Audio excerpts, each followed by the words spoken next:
Hey, Tito. Do you know how you want to go forward with the starting pitching? Say that again? Do you know how you want to go forward with the starting pitching beyond tomorrow? Yeah? Would you like to elaborate? Yeah, we can. There's no reason not to. Littell is on his day. Oh, tomorrow, you said? No, after tomorrow. After tomorrow. Man, got the bad ears. Littell's on his day, and then Abbott will be on his day if there's a game 3. We'll put Lodolo in the bullpen, and the reason being is not because we don't want to start him, because actually a really good starter, but because of what our record was going into yesterday. You know, we pitched him, so we want to be really cognizant of him and how much we can ask of him, so he'll be in the bullpen. Other questions, Mark? Obviously, you don't have to have your roster in until tomorrow morning, but are you pretty close to having it figured out, what you want and who's going to make it and who's not? Yeah, we've talked to. I think we've talked to everybody, so we're good to go. Third row. I mean, you've even talked about how you see a lot of bullpen games in the playoffs. I'm curious what went into the decision to start Littell as opposed to making Game 2 a bullpen day. Well, it's Littell's day, and there's no mandatory limit on how much he has to pitch. Other questions for Tito? Mark? You guys have been playing some of your hottest baseball these last couple of weeks. How much of that momentum is big in the postseason from your experience as far as catching that wave and kind of riding it? I've been on both sides. You feel like you're ready to just go get them, and you look up and you're down 0-3 before you can even take a breath. It's a whole new season. And it's funny because even in a short series, you'll see most of the, you'll have ups and downs, and they just happen quicker. So, there's, again, you try to have urgency without panic. Sometimes that's a hard one to, traverse. Get that word in there, too. I got that crossword puzzle today. I'm proud of yourself. Thank you. I appreciate that. Go back. I looked it up, so that's all I got it. A lot of excitement for everyone over the last couple of days, but after everything Ellie has battled through this season, what's it been like seeing him smiling, seeing him hitting well, and seeing him have this experience? I mean, did you see him in that clubhouse yesterday?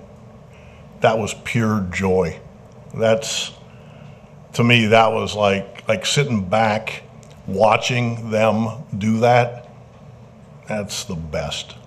Because it doesn't matter where you're from, what language you speak, what color you're, it doesn't matter. If you have our uniform on, and that to me is what this is, it makes everything worthwhile. One row behind in the Terry, corner. what was that from Brent Suter in the clubhouse yesterday? We're still trying to figure out Suter's dance. Do you have any reaction to that?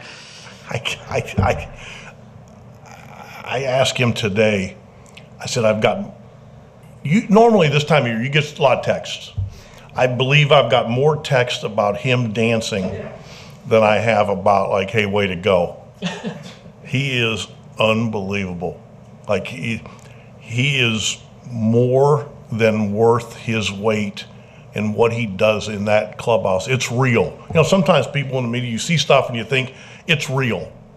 Like before a game, he'll walk down through the dugout. He touches everybody, myself included.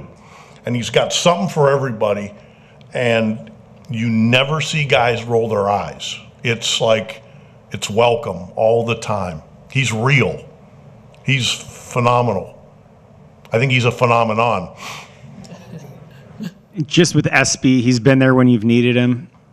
What has he meant with Ellie and Nuelve stepping into the spotlight like they have? I mean, when we made the trades at the deadline, he lost significant playing time. And he never, when I told him, he goes, I get it. And he's been a solid teammate the whole way. And that's appreciated. Because it doesn't always work that way. And he's been really good. Really good. Other questions? Doug? Tito, congratulations for starters. Thanks, Dougie. So I'm going to ask a question I asked John Snyder last week to compare your spring training speech that I know you worked so hard on to the speech you gave when you clinched. Like, give me the breakdown between. I spend a lot of time on that one in spring training because I care about it so much. The one yesterday was, that was just emotion. It was just emotion. I would be too nervous to try to make something up ahead of time when I wasn't sure, if somebody hits a grand slam for the Mets, you can throw that speech away. So it's just raw emotion because that's probably what the moment calls for. Everybody's, we all kind of blacked out anyway, so I'm not sure they're going to remember. Yes. So you take the moment to celebrate in the clubhouse yesterday. What are kind of the next couple hours like for you, getting everything in order and kind of making playoff decisions? It's kind of funny because I mean, as much as I love what we did out there, after about 10 minutes, I'm like, okay, I'm ready to go. But first of all, it's cold. And when you don't have hair, it's really cold. Like, it's actually awful. But I went in my office after, I sat in the side for a while and watched everybody jump around and got a big kick out of that. I smoked a cigar. And then I went in my office and just kind of sat there and enjoyed it. And then, Brad and Nick came in and we started talking about, okay, when we get on the bus, we get on the plane, here's what we're going to, and it's like, what's next? And that's what we did. That's kind of how I always have been. Yes, Pat. Tito, we've talked to you a lot about how you experience a game in-game, and the nerves and all that, and genuine curiosity. Does that get ratcheted up in the postseason at all? Weirdly enough, not usually. Because the preparation is so that I actually get kind of relaxed and enjoy it. At least that's the way it's been. And again, you never know what, I'm sure the way the game's played dictates some of that. But in the past, I've actually really been able to enjoy it. And just because I know once our preparation is ready, that doesn't ensure anything, but it gives me a little bit of a comfort level. Standing back left. I want to ask you about Shohei Ohtani. What's been the key to facing him? I can't tell you that. You'll go tell him. You don't want to let him get those arms extended because you make a mistake and it goes a long way. And he can beat you with his legs. He can beat you with his arm. He's one of the very best. He's a generational player. Other questions, Tito? Still, we'll get you the microphone. How did Austin Hayes come out of yesterday? Pretty good. I want to wait. I want to wait and see how he gets through this workout tonight, and talk to him a little bit too. With a lefty pitching, he's a perfect guy to play left field. But I want to be fair to him. I want to make sure he's okay. So go check on him here in a few minutes. Anything else for Tito? Yes, Trent. Yesterday, Connor Phillips threw for the third straight day after kind of a rough outing the night before. Was that just a check or? It was twofold. One, we were kind of getting a little short there, and Hunter was probably next. I really didn't want to do that for obvious reasons, and I thought getting him back out there had a chance to really help him after the day before, and he threw the ball really well because this kid has come so far, and I didn't want one game to get in the way at all, and it didn't look like it did. That was really good. Anything else for Tito? All right, Tito, thank you so much. Did I miss you? Nothing. Oh, there we go. Are you kidding me? I saw Will Benson with his shirt off today. Feel like you're looking in the mirror, huh? How's your physique compared to his? Not good. Not good. That's ridiculous. Yeah, I know. He should be good. Try playing this body. Hey, Hunter, how are you? Hey, You were just 14 The last time the Reds made a full season, postseason. You're from Los Angeles. What does it mean, starting game one here in LA? You just grew up down the street, went to Notre Dame High School. What does it mean? Yeah, just very special. Trying to take everything in, smell the roses, but still have a task at hand. So, you dream about games and moments like this. It's cool that I'm able to come back home. But yeah, obviously still a task at hand and trying to get it done. So a lot of emotions, but a lot of great emotions. So. Did you grow up a Dodger fan, or? Yeah. Questions for Hunter? Who's up next? Second row here. Hi Hunter, how you doing? It's been a roller coaster for you guys since you clinched to the playoff just yesterday. Now you're hours away to start your to get on the mound in the playoff for the first time in your career. Have you decided if you're gonna stick with your usual routine tomorrow, or maybe add something new to mark such a big moment? Nothing changes. Obviously it is a more meaningful game, but the process stays the same. From the moment that I wake up all the way until the first pitch, and even from the first pitch to the last pitch in between innings, all of that good stuff. So nothing changes. The process stays the same. Mindset stays the same. Back right corner, Hunter. Hunter, how's your dad feeling with this? He gets to see you here. I'm sure he's thought about this moment. What was that conversation like, knowing you'd be starting here? Yeah, just a really proud father. I saw him last night, and my mother as well, and my brother and my sister's in college, so I didn't get to see her, but got to spend some great time with my family last night, and just a full circle moment.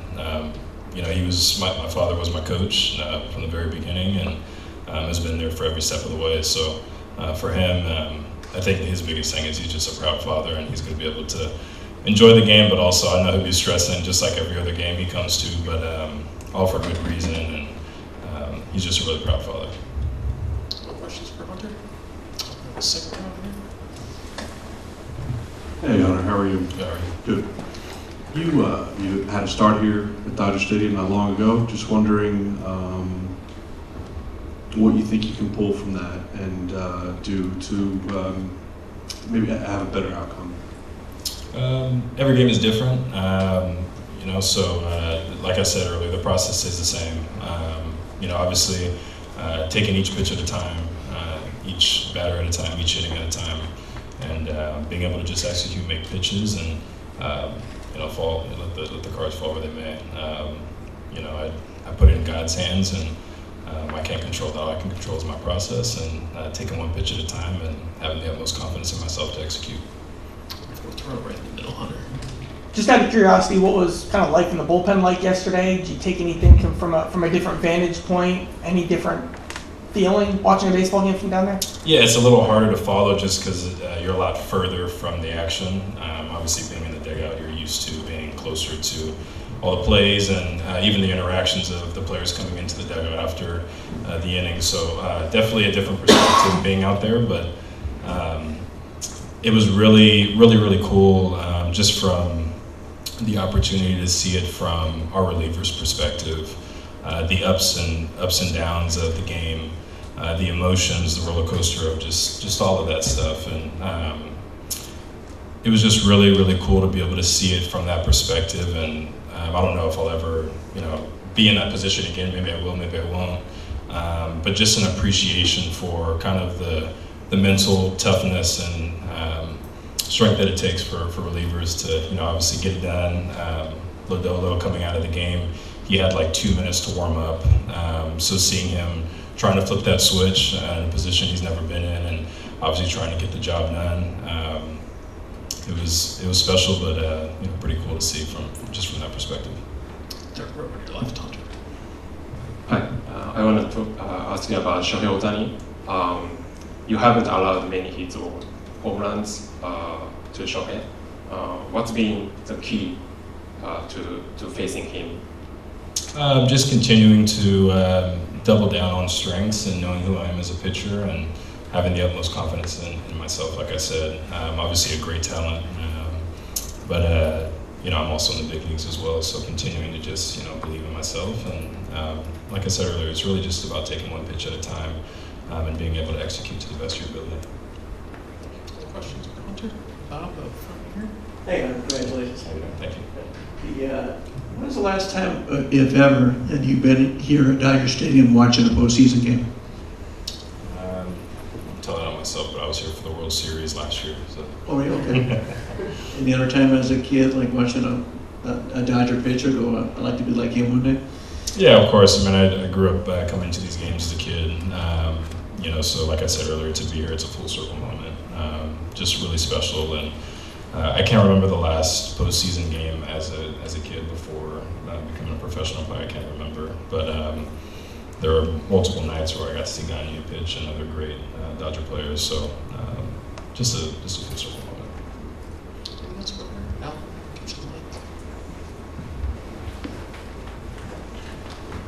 All right. What game in the World Series and were you just coming as a fan? MLB hosts a players suite for the World Series, and there was a lot of current and former players in that suite. So I think it was 2 and 3. I can't really remember the games, but there was a lot of us up in there and got to watch it and had a lot of fun. And have ticket requests for you been any crazier than they normally would be for a regular season start that you've made? I don't play that game. I figured that out even before I got to the big leagues, just talking to a lot of former players that I knew and had relationships with, and you can go down a pretty vicious rabbit hole when it comes to that. So I feel like I've been able to keep my distance with certain things of that nature and keep my circle small. I've always been able to manage that pretty well as my family. So nothing too crazy, just all immediate family, friends. Yeah, but I know you've been back here already during the regular season. Is it weird being back now for the playoffs? Anything you feel about being back for the postseason? No, I think I kind of got that out of the way on the first trip here, but being here, playing a lot of playoff games here, I'm excited. It's a great environment. This place is going to be rocking, so I think it'll be a good experience and a lot of fun for a lot of guys who haven't experienced this yet. And I'm just excited to kind of go to war here with the guys we got. I think you were here in 23 when the Diamondbacks was the 6th seed and they went all the way into the World Series. How dangerous can a 6th seed be when you're just coming right off the regular season, having just clinched yesterday and going right in on the wave kind of thing? Yeah, I was hurt that whole year, but just seeing it, I think we were kind of playing do or die survival games pretty much every game that leading up, like you said, into the last game of the year. So we were kind of already in playoff mode the last 2-3 weeks, where every game we needed to kind of we felt like we needed to win. So, it's whoever gets hot, and the playoffs are a crapshoot. So I think, you never know. Anyone can beat anyone on any given night. And like I said, we've been playing do or die baseball now for what feels like the last month or two. So, I think that you can use that to our advantage. Alan, your right, Gavin. Hey, Gavin, what stood out to you your first year playing under Terry Francona? How do you think he maybe helped you guys manage this last month? I think he just, you really feel like he genuinely cares about everybody and he wants to see us all succeed, and it's really infectious. And he just has that kind of great energy every single day, and all he talks about is wanting to win. And I think that rubs off on everybody. And this guy's a Hall of Fame manager for a reason, and I don't know how many playoff games he's won. I'm sure it's probably more than any other active manager. I don't know if that's true or not. It probably is, but he knows what it takes to win at this time of year. And I think just being with him for a full season, he's a winner, man. That's all he wants to do. That's all he talks about, and he kind of set that culture from day one in spring training.